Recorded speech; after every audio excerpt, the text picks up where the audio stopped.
الرحیم عزیز طلباء و طالبات السلام علیکم۔ میں لیکچرر پروین عابد آپ سے مخاطب ہوں۔ امید کرتی ہوں آپ سب اللہ کے فضل و کرم سے بخیر و عافیت، طلب علم کے جذبے سے سرشار، حصول علم کے لیے کمر بستہ ہوں گے۔ ہمارا آج کا سبق مسلمانوں کا قدیم طرز تعلیم، مصنف مولانا شبلی نعمانی رحمۃ اللہ علیہ، ماخوذ از مقالات شبلی۔ صنف ادب مقالہ۔ صنف ادب نثر کی بے شمار اقسام ہیں، جس میں سے ایک قسم مقالہ ہے، جس کے معنی ہیں کہی ہوئی بات، تحریر یا کسی باب کا حصہ یا اقتباس۔ عزیز طلباء و طالبات، یہ سبق جماعت 11ویں حیدرآباد بورڈ کی اردو گلزار کا دوسرا سبق، جبکہ جماعت 12ویں فیڈرل بورڈ اردو لازمی کا پہلا سبق ہے۔ آئیے باقاعدہ آغاز کرتے ہیں۔ سب سے پہلے مقاصد تدریس، پھر مہارتیں، اس کے بعد مصنف کا مختصر احوال اور پھر سبق کا باقاعدہ آغاز۔ مقاصد تدریس۔ طلباء اس قابل ہوں گے کہ صنف ادب مقالہ مولانا شبلی نعمانی رحمۃ اللہ علیہ کی اردو ادب میں اہمیت اور ان کے طرز تحریر سے آگاہ ہو سکیں گے، جدید طرز تعلیم کا قدیم طرز تعلیم سے موازنہ کر سکیں گے، لغت کے ذریعے سبق سے مشکل الفاظ کے معانی لکھنے کے اہل ہوں گے، سبق کے متن کو مد نظر رکھتے ہوئے مشقی اور معروضی سوالات حل کرنے کے بھی اہل ہوں گے، علاوہ ازیں سبق کے متن کو سمجھ کر اقتباس کی تشریح لکھنے کے بھی قابل ہوں گے۔ تدریسی مہارتیں۔ طلباء اس قابل ہوں گے کہ سمیع و بصری صلاحیتوں میں مہارت، تحریری و تخلیقی صلاحیتوں میں مہارت، تفہیمی صلاحیتوں اور اخلاقی اقدار کی نشو و نما، مرکزی خیال اخذ کرنے اور واقعہ نگاری میں مہارت۔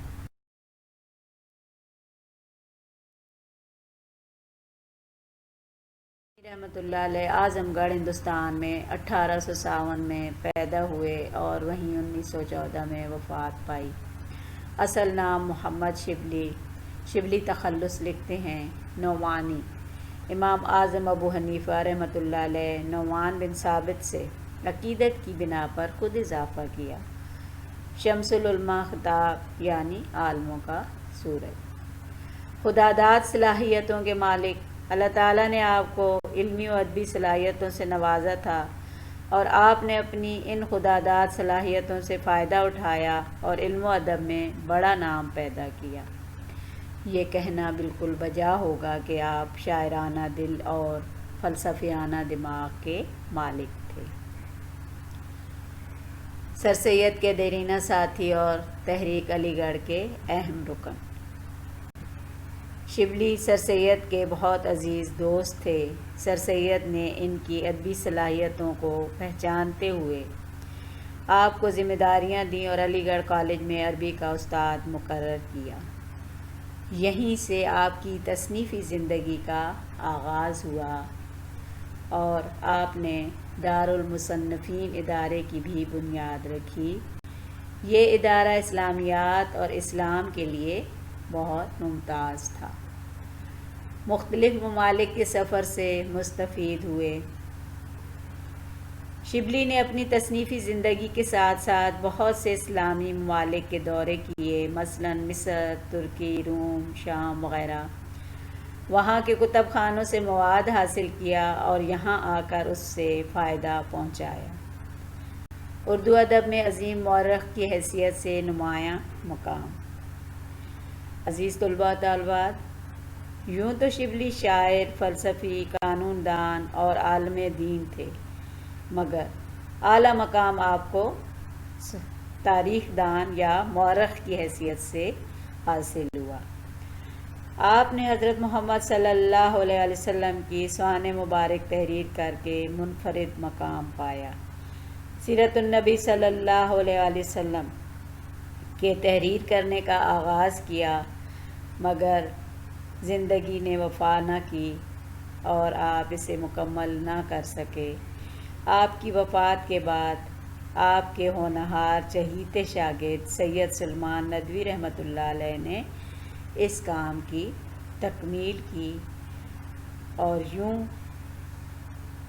یہ سیرت النبی صلی اللہ علیہ وسلم کی تمام جلدیں مکمل ہوئیں۔ شبلی نعمانی کو اردو کا پہلا مورخ ہونے کا بھی اعزاز حاصل ہے۔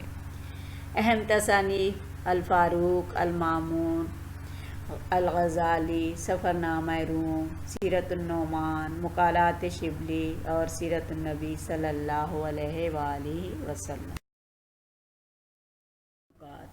سرخ اور سبز روشنائی سے تحریر کیے گئے اہم نکات صفحات کی ترتیب سے ہیں۔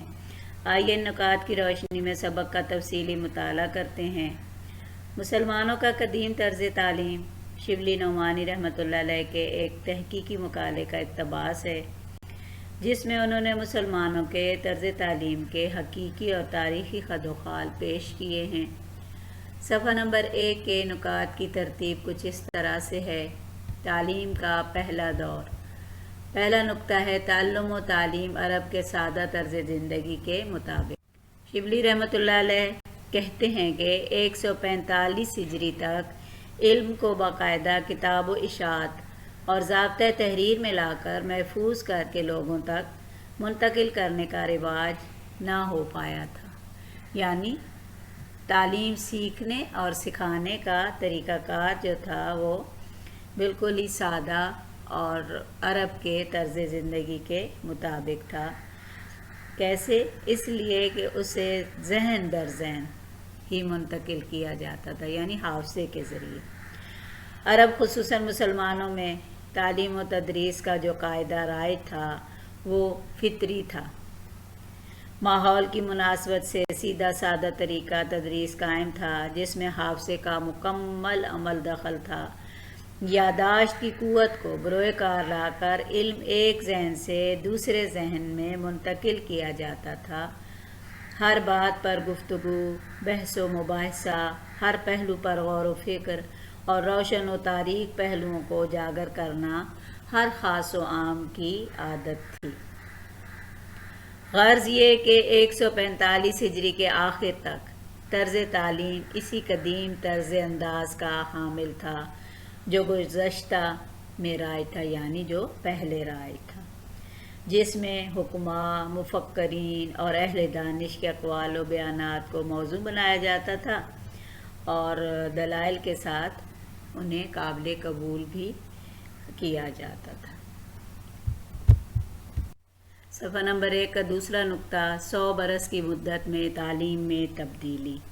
یہاں بھی شبلی کا نقطہ نظر یہی ہے کہ 145 ہجری کے بعد 100 سال کے عرصے میں مفکرین کے اقوال و بیانات کے علاوہ جن علوم کو ترقی ہوئی ان میں قواعد کا علم ضروری سمجھا جاتا تھا۔ علم معانی یعنی الفاظ کا مفہوم، ان کو سمجھنا علیحدہ مضمون قرار پاتا تھا۔ احکام شریعت کے علم سے علم فقہ کے نام سے ایک جدا حیثیت حاصل کر لی تھی۔ اس مضمون نے بھی اقوال رسول کریم صلی اللہ علیہ وسلم نے اپنی جگہ ایک جامع شعبہ علم کی حیثیت بھی اختیار کر لی تھی۔ تاریخ کا علم بھی متاثر ہوا۔ مختلف ذرائع سے پیش کی جانے والی احادیث رسول صلی اللہ علیہ وسلم کی صحت کو رکھنے اور روایتوں کے حافظے و نسیاں یعنی زبان اور سیرت و کردار کو جانچنے کا عمل اور ان احادیث کا معیار قائم کرنے کا تحقیقی علم بڑی اہمیت اختیار کر گیا۔ ان علوم کے دوش بدوش یعنی شانہ بشانہ یا ایک ساتھ سماجی درجہ بندی و معیشت اور ہم رشتہ امور کو شعبہ علم کا درجہ دے دیا گیا۔ تعلیم کا دوسرا دور۔ اس میں تیسرا نکتہ ہے سندھ کے کنارے تک اسلام کی حکومت۔ یہاں مصنف نے اس پیراگراف میں بڑا پیارا بیانیہ انداز اختیار کیا ہے۔ یوں معلوم ہوتا ہے کہ جو کچھ ہو رہا ہے اس دور میں وہ ان کے سامنے ہو رہا ہے۔ مصنف کہتے ہیں کہ وہ فتوحات اسلامی کا ذکر یہاں پر بڑے پیارے انداز میں کرتے ہوئے کہتے ہیں کہ مجاہدین اسلام کی یلغار مکہ و مدینہ سے شروع ہوتی تھی، وہ بڑھتے بڑھتے دریائے سندھ کے کنارے تک پہنچ چکی تھی۔ دنیا کے طویل خطے پر سبز ہلالی پرچم لہرا رہا تھا۔ اب مزید فتوحات کا سلسلہ رک چکا تھا اور فتوح علاقوں میں مسلمان قیام امن کو کوششوں میں مصروف تھے تاکہ مفتوح علاقوں میں ان کی حکمرانی کی جڑیں مضبوط ہو سکیں اور یوں جو ہے وہ فسادات و بغاوت کہیں سے بھی سر نہ اٹھا سکے اور عوام چین کی زندگی اور سکون کی زندگی بسر کر سکیں۔ اس سلسلے میں جگہ جگہ مجاہدین کے ساتھ آنے والے قبیلے رہائش اختیار کر رہے تھے۔ اسلام کی برکتیں عام ہو رہی تھیں، لوگ اسلامی تعلیمات اور مسلمانوں کے سیرت و کردار سے متاثر ہو کر جوق در جوق دائرہ اسلام میں داخل ہو رہے تھے۔ اسلامی مملکتوں کے قیام اور دنیا کے وسیع و عریض خطے میں مسلمانوں کی حکمرانی اور سیاسی بالادستی قائم ہونے کے باوجود حکمرانوں نے تعلیم کی ترقی کی کوئی منصوبہ بندی نہ کی۔ ان کی حکومتوں میں حاضر کی طرح یعنی دور حاضر کی طرح کوئی محکمہ تعلیم قائم نہ تھا، نہ ہی باقاعدہ درسگاہوں کا جال بچھایا گیا تھا جس سے علم حاصل کرنے والے اپنے علم کی پیاس کو بجھا سکیں۔ غرض مسلمان حکمرانوں کی عدم توجہی کی وجہ سے اسلام کے نظام اخلاق، نظام معاشرت اور ان کی تہذیب و تمدن کے اثرات مقامی رعایا پر مرتب نہ ہو سکے۔ اب تمام ریاستوں جہاں مسلمان حکمران تھے، تدریسی علوم کی زبان جو تھی وہ عربی تھی۔ حکمرانوں کی عدم دلچسپی اور مقامی زبان میں تدریس نہ ہونے کے باوجود علوم و فنون تیز رفتاری سے ترقی کے مراحل طے کر رہے تھے اور لوگ علم کے حصول سے بے پناہ دلچسپی کا مظاہرہ بھی کر رہے تھے، جس کی وجہ سے ہر جگہ علم کا دور دورہ تھا۔ یعنی نیشاپور، بخارا، فارس، بغداد، اندلس، مصر، شام، ہرات وغیرہ ہر جگہ پر یہ تعلیم دی جا رہی تھی۔ اسی صفحے کا چوتھا نقطہ، ایک ایک شہر، ایک ایک گاؤں میں علمی صداؤں کی گونج یا صدائیں گونج اٹھی۔ شبلی کہتے ہیں کہ سرکاری طور پر سرپرستی نہ ہونے کے باوجود مسلمانوں کی انفرادی کوششوں اور توجہ سے ہر اس جگہ علمی ترقی ہوئی جہاں مسلمان حکومتیں تھیں، یعنی شہر شہر، گاؤں گاؤں، گلی کوچے علم کا چرچا پھیلا۔ عوام و خاص علم کے فروغ اور حصول میں دلچسپی لینے لگے۔ ہزاروں چھوٹے بڑے مدرسے اور درسگاہیں قائم ہوئیں۔ ان درسگاہوں کو حکومتی سطح پر امداد اور اعانت اور سرپرستی حاصل نہ ہونے کے باوجود ان میں علم کو فروغ حاصل ہوا اور تحصیل علم کا مؤثر نظام قائم ہوا۔ بے شمار لوگوں نے ان سے علمی پیاس بجھائی۔ ان سے علم حاصل کرنے والے دور دراز کے اداروں سے فارغ التحصیل یعنی اپنے علم سے فارغ ہونے والے طلباء کے مقابلے میں زیادہ اہل اور بہتر عالم ٹھہرے، جنہوں نے دنیا کے میدان میں اپنا لوہا منوایا۔ بڑی بڑی عالیشان عمارتوں کی بجائے اس دور میں علمی مساجد کے صحن، اولیاء کی خانقاہیں اور علماء کے سیدھے سادے آرائش و زیبائش سے بے نیاز ذاتی مقامات جو تھے وہ، لیکن ان سادہ اور بے تکلف مکینوں سے علم کے وسیع و عریض دریا جاری ہوئے، جن سے متعدد لوگوں کو علمی سیرابی ہوئی۔ بالکل سچ ہے کہ 5ویں صدی کے آغاز میں اس مقصد کے حصول کے لیے تعمیر ہونے والی عالیشان اور بلند و بالا عمارات، محلات اور درسگاہوں نے کوئی قابل ذکر کارنامہ سر انجام نہیں دیا، جس سے ظاہر ہوتا کہ فروغ علم کے لیے عمارت کا بلند و بالا ہونا ہی کافی نہیں، بلکہ طریقہ تدریس کے مؤثر جو نظام ہے اس کا بھی بڑا عمل دخل ہے۔ صفحہ نمبر 2 کا پہلا نقطہ ہے متواتر انقلابات اور تخت گاہوں کی تباہی یا بربادی۔